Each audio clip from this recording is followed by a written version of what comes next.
Hello, my name is Agnes and I'm Work Package 2 leader from Switzerland.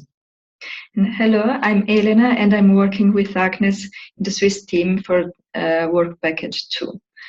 And I would like to ask Agnes a couple of questions about this work package. So first of all, could you please tell me something more about the aims of Work Package 2? Certainly, Elena. The main goal of Work Package 2 was to analyze the development and implementation of legislation, policy, and service frameworks that provide support and protection for adolescent young carers in 6 European countries, namely Italy, the Netherlands, Slovenia, Sweden, the UK, and Switzerland.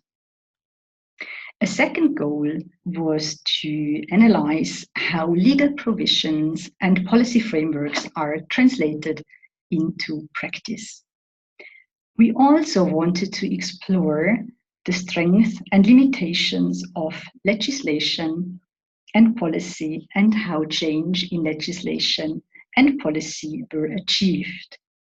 The attitudes of experts towards what's in place and their hopes and goals for the future.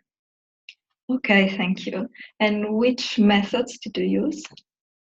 So firstly, we did a preliminary examination of different policy responses on the internet.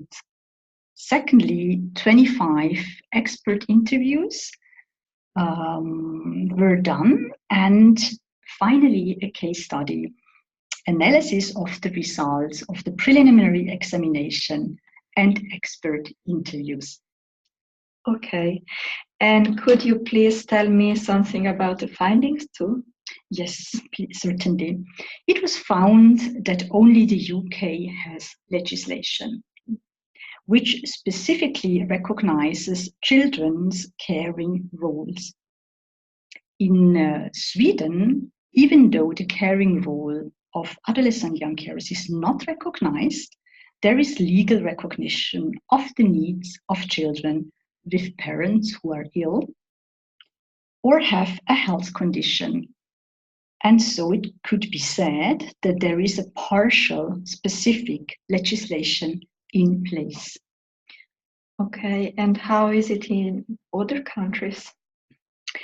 The recognition of adolescent young carers in other countries as Italy, the Netherlands, Slovenia, and Switzerland is reliant upon non-specific legislation, such as education, health, and social care legislation. Okay, and how did the legislation translate into the real world?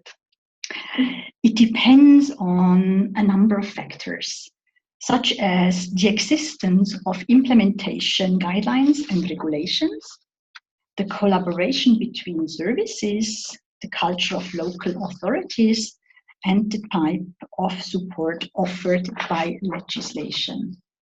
Crucially, it was found that adolescent young carers still fall through the gaps in policy and legal safety nets, for example, between adult and children's services.